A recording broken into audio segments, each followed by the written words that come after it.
কিবা এটা বস্তু আৰম্ভ কৰাটো আটাইতকৈ ডিফিকাল্ট প্ৰচেছ ভিডিঅ' মেকিং কৰাত কোনো মই নতুন নহয় মই ইউটিউব চেনেল এটা আৰম্ভ কৰা 2 মাহ মানেই হ'ল আৰু মই ভিডিঅ' আপলোড কৰি আছোঁ কিন্তু এইটো মোৰ প্ৰথম ব্লগ হয় চ'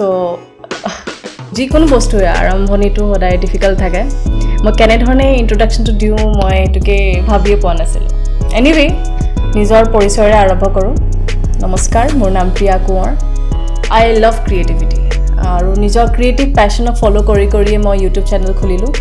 ইউটিউব ভিডিঅ'জ বনোৱা মোৰ 2 মাহ মানেই হ'ল তাৰ আগতো মই ভিডিঅ'জ বনাইছিলোঁ খুব ভাল পাওঁ ভিডিঅ' মেকিং কৰি এতিয়াও শিকি থকাৰ লগতে মই ভিডিঅ' বনায়ো আছোঁ কাৰণ মই বিশ্বাস কৰোঁ যে কিবা এটা বস্তু প্ৰেক্টিছ কৰি থাকিলে তাত বেছি আমি ভাল হ'ম আৰু এই ব্লগটোৰ জৰিয়তে মই মোৰ ভিডিঅ' মেকিঙৰ ষ্টেপ বাই ষ্টেপ প্ৰচেছবিলাক আপোনালোকৰ লগত শ্বেয়াৰ কৰিম ভিডিঅ'জবিলাক 4-5 মিনিটৰে হয় কিন্তু কমপ্লিট প্ৰচেছটো 4-5 দিন লাগি যায় জটিল আৰু বহুত দীঘলীয়া প্ৰচেছ প্ৰথমতেতো কি টপিকত ভিডিঅ' বনাম সেইটো ভাবোঁতেই মোৰ এটা দিন গুচি যায় বিষয়টো চুজ কৰাৰ পাছতো যিখিনি প্ৰচেছ হয় যেনেকৈ শ্বুটিং কৰা লাইট ছেটআপ কৰা সাউণ্ড वगैरह দেন আকৌ ভিডিঅ' এডিটিং কৰা বহুত দীঘলীয়া হৈ যায় আৰু অকলশৰীয়া হৈ যোৱাৰ নিচিনাও লাগে এইকেইটা সময়ত 4-5 দিন কমপ্লিটলি মই ইভেন ফেমিলি মেম্বাৰ্ছৰ লগতো কথা পতা নহয় মোৰ সেই সময়ত কাৰণ পুৰা এই বস্তুটোৱে ফুল টাইম আপোনাক ডিমাণ্ড কৰে আৰু সেইকাৰণে যিহেতু মই I am also' a working lady so' মই সেইকাৰণে অনলি উইকেণ্ডছবিলাকত ধৰি লওক ফ্ৰাইডে নাইটৰ পৰা মই টপিক ভাবিবলৈ আৰম্ভ কৰোঁ আৰু নেক্সট উইকতহে মোৰ আপলোড হয়গৈ মানে একদম পুৰা এসপ্তাহ লাগি যায়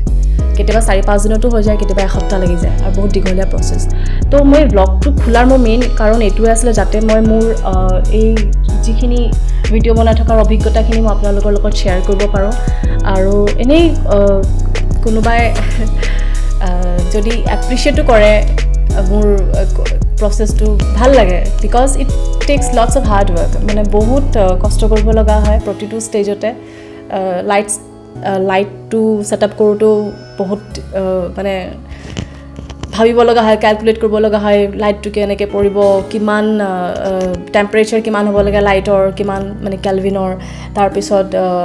চাউণ্ড মানে একদম পুৰা শূন্য হ'ব লাগিব চাউণ্ড তো অনলি মোৰ চাউণ্ডটো বাহিৰে অন্য চাউণ্ড আহিব নোৱাৰে তো I make sure of that because অকল quality of the video' doesn't matter চাউণ্ডটো মেটাৰ কৰে মই চাউণ্ডত এতিয়ালৈকে বিশেষ ইমান ইনভেষ্টমেণ্ট কৰা নাই এটা জাষ্ট কি বুলি কয় এইটো লেভেলিয়াৰ মাইক বুলি কয় লেভেলিয়াৰ মাইক হয় অমনি ডাইৰেকশ্যনেল মানে চব ডাইৰেকশ্যনৰ পৰা মাতটো আহে অমনি ডাইৰেকশ্যনেল বুলি কয় এইটোকে ইউজ কৰি মই চাউণ্ডৰ ব্যৱস্থা কৰিছোঁ মোৰ নতুন ভিডিঅ'টোৰ কাৰণে মই টপিক অলৰেডি ডিচাইড কৰিলোঁ কিন্তু তাৰ পাছত কৰিবলগীয়া কাম মই এটাও কৰা নাই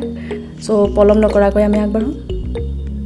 যেতিয়া মই টপিকটো ভাবিলোঁ যে মোৰ যোনটো নেক্সট ভিডিঅ' আছে আচ্ছা মই মোৰ ভিডিঅ'জবিলাকক সদায় প্ৰজেক্ট হিচাপে ভাবোঁ যে মোৰ নেক্সট প্ৰজেক্টটো এইটো আৰু মই লগে লগে টপিকটো ভবাৰ পাছতে প্লেনিং কৰা ষ্টাৰ্ট কৰি দিওঁ চ' সেইকাৰণে মই সেই সন্দৰ্ভতে এতিয়া মই টেক্সট বুক এখন কিনি লৈছোঁ আগৰ ভিডিঅ'জবিলাকৰ কাৰণে মই A4 সাইজ পেপাৰতে লিখিছিলোঁ ৰাফ শ্বীট এখন বনাই লওঁ স্ক্ৰিপ্ট লিখোঁ